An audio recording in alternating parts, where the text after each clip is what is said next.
And another project I've been involved in is Arm Tour, Athletes as Role Models, and we go out to remote Aboriginal communities and do healthy lifestyle workshops and clinics. And I just got back on Saturday actually from a community, Yuendamu, which is out near Alice Springs, and that's been awesome to be involved in. So that's a few things that I'm doing. And I'm also involved in a children's foundation which was set up by my parents. And you know, I know we talk about leadership here today, and my parents are someone who I really admire because I think that leadership, you know, one of the greatest skills in leadership is leading by example. And, you know, they've moved over to Tasmania about 6 years ago to start up this children's foundation, and you'll hear a little bit more about that a bit later on. But it's just been so inspiring to see them give their whole life to something that they feel so passionate about that helps other people. So there's a few of my stories and a few of the things that I've been doing. I'd like to just finish with a quote, and then I think open up for some questions. Oh, actually, no, I've forgotten. I was going to teach you a bit of Tae Kwon Do. Let's just do that now. Okay, everyone stand up. And everyone put your hands up like this, and put your right leg back, put your left hand out like that. So fingers back. Everyone put your palm out like that. Palm. Good. Now, a good thing to remember in self-defence is the saying, hard weapon, soft target. Now, what that means is not picking on a soft target, but it means if you, say someone my size, I was up against a big burly guy and I smacked him in the chest with the palm of my hand, it's probably not going to do that much. But if I use the palm of my hand to the bridge of his nose, it becomes a hard weapon, soft target. Same as my finger, isn't very powerful, but if I stick it in his eye, it becomes a hard weapon, soft target. Okay, so hands up like this, palm, so fingers back hitting with the palm, other hand, palm, on the same theory, hard weapon, super soft target, knee, straight up like that. The guys never like doing that one. Okay, hands like this. Now we get the fun part. This is where we get to yell, like my brother, Donatello, the Ninja Turtle. Now, what this does, it's called a key up.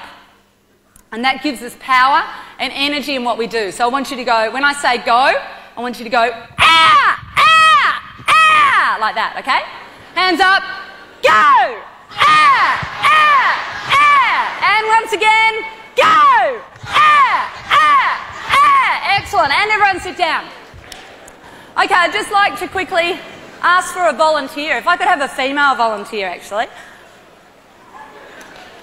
Yeah, you on the end. What's your name? What's your name? Amy? Everyone give Amy a big clap. Okay, thanks Amy. What Amy's going to do is exactly what we all just did there in the palm strike, but she's going to do it and break this board. So, what I'll get you to do is just, same thing, right leg back, hand up like this. Now, most of us have two voices in our head. Some of us have more. Most of us have two. No, we have that, you know, that big voice and that little voice. That big voice is the one that goes, yeah, I'm going to do that, and the little voice is the one that goes, oh my God, what did I just say? That look Amy just gave me. So I want you to listen to that big voice, the one that made you put up your hand, hitting with this part. So I want you to do two things. Focus on the centre of the board and go straight through the centre like that, okay? So when I say go, I want you to look at the centre and I want you to go, ah! Like that. Okay? Okay. Now, the other thing that's important is teamwork. So I want you all to help her. Everyone put your hand up like this. When I say go, I want you to go, ah! And yell with her as well. Okay, hands up like this. Okay, you ready? You can do it. It's fine. No, it's not. Straight through the centre. You can do it. Just focus here. And I just hit it with that. Hit it with that. Straight through the centre. Big loud yell. It's okay. You guys ready? Hands up. And go! Well done. Thank you. Oh, hang on, Amy. Amy, there's a copy of my book as well. Okay. Thank you. Are we going to do questions? We're going to do some questions. Are you inspired? You want to become Olympic gold medalists? Okay, we've got Charlotte, Amy and Vanusha from Karoa Anglican Girls' School asking questions. So put your hands up, and when you get the microphone, if you can stand up and we'll point to you. First question is coming from just here. Lauren, I'm Joel McLean from Damascus College. How long have you been doing Tae Kwon Do? About 15 years, 14 years. Yeah, so It's it's been a while, but it's something that I love, and every phase has sort of been different. So I started just for fun, then I got into this whole competition phase, and now I'm sort of, again, just doing it for fun and focusing a bit more on the martial arts side of it. Yeah. Okay, just over, not over there, over here. Hi, I'm from Bendigo Senior. I just wanted to know, most people have a fear of getting hit in the head. How do you overcome that fear? A fear of being kicked in the head. Well, in martial arts, or when you start, if you went to a club, you just start really slowly. So once you get your white belt, then you move up the belt levels really slowly. And so when you first go to a club, there's not going to be anyone trying to kick you in the head or anything like that. It'll be no contact for quite some time, and then you move up by just slowly doing, some protector drills. And thing is, once you're, at a level where you're competing and you've been training for a long time, your stomach muscles are so strong that you don't really even feel it, and you're training for that conditioning.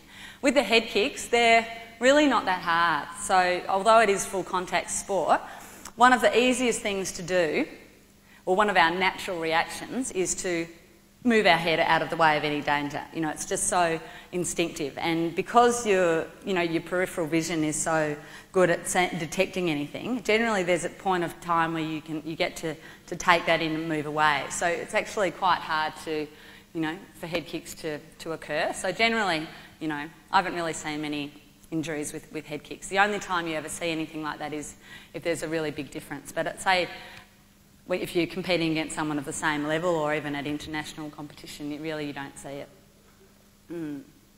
Okay, just down here. Oh. Yeah, I'm Michelle from Templestowe College. I was Hi, just Michelle. wondering, does your brother and your father still do taekwondo? No, they don't. And my brother actually was, he's one of those people I was talking about earlier who has so much natural talent. And he was so much better than I ever was. He was just such a naturally talented person. But he didn't really want to compete. And for me, I went in my first competition that brought out my competitive nature. But for him, my instructor was always pressuring him because he was so good, always wanted him to go in. And for him, it was like, no, I don't want to do that. So he went to tennis and they did the same thing because he was so good at that, basketball, and then he sort of got into playing music and doing something that people weren't going to pressure him so much. Yeah, so he's not doing it anymore. But Dad got his black belt and, he's not doing it anymore either. Okay, just... Is that one up there? No, here? Yep, down here, and then Yeah. we'll go up there. Hi, I'm Kate Llewellyn from Melbourne Secondary College. I was just wondering if having a goal, having a prize at the end of your goal, helped you get there with less training and like... Yeah, having a prize at the end of that goal. Yeah. The Olympics was that ultimate goal, but always I had goals along the way. So whether that goal was the next grading or club championships or Victorian championships, it was all about that sort of self-perfection in a way. And although I wasn't ever trying to be perfect, it was like, I know I could be a bit better than I am. So it became Victorian championships, then nationals, then making an international team, winning a medal overseas, and then winning a gold medal. So that all sort of, started to step up. And in the sport that I'm involved in, Taekwondo, as you'd know, there's, not a lot of exposure. So it wasn't like fame and fortune, and if I won a world championship medal or, even an Olympic medal, that there was necessarily going to be, a lot of money or all of those sorts of things. So very much I felt for me Taekwondo was a personal journey, and all of those goals were just about making myself that little bit better. And, leading up to the Games was really challenging because we didn't have funding. I didn't have any sponsors or anything like that, so it was, I had to work the whole time, as well as we'd travel probably 4 or 5 months of the year. But it was just that love and that passion about what I was doing. And so to answer your question, I think, yes, the gold medal was the ultimate prize because of it being the Olympics, but there was always, goals along the way that meant just as much to me. But, yeah, probably didn't have the prestige on them. Okay, we'll take our last question from That's fine. right up there. Hi, my name's Jono from Castlemaine Secondary. I was just wondering, you said during the Games straight after the Olympics that you retired. I was just wondering why, and I also wanted to know what went through your mind when someone stole your medal? Oh, when my medal got stolen. To answer your first part of that question, I was always going to retire, whether it was I lost first fight, won a bronze medal, silver medal, gold medal. It was just time to move on, and I was incredibly driven to do my best at that tournament, and I was so sort of, I guess, obsessed and put everything out of my life to give it my best shot. And I knew that if I gave it my best shot, I could win, and I was determined to give myself that best chance. But I also knew that being an athlete was only a part of who I was, and there were so many other things that I wanted to do with my life, and I felt like that enabled me to give everything to that Olympic dream, and I knew once that was finished I wanted to focus on all the other things. So, you know, I went back to uni, I'm still studying, and there's so many other things, and I guess the gold medals open up opportunities that I didn't realise. But for the second part of that question about the medal, for those of you who might not know, I got my medal stolen. I was just broken into, random sort of burglary, but they took my gold medal. And when I got home, I was devastated to find that it went, and it was interesting because I just felt like they could never take their journey away. You know, I'll always be a gold medalist, but at the same time it was sort of hard not having it with me. So fortunately it was returned, and yeah, I'm very happy to have it back in my hands. Yeah. Okay, I think that's it. I might just finish with a quote actually, and this is something I've got sitting on my desk at home, which for me sums up my Olympic journey, but applies to life as well. And that is, what can be imagined can be achieved. You must dare to dream, but there's no substitute for hard work, perseverance and teamwork, as no one gets there alone. Thank you. Great. Thank you. Lauren, we've got Freeman and Ben from Doylesford Secondary College to make a presentation. On behalf of everyone here, we'd like to thank you for giving up your time and coming to talk to us. Oh, thank you. My pleasure. Your story has been a fantastic one. It inspired me, your humour, your wit. I'm sure it's inspired a lot of people here today, and your message of belief in yourself, I really found that worked really well. Thank you very much. Pleasure. Thank you. Thanks, Lauren.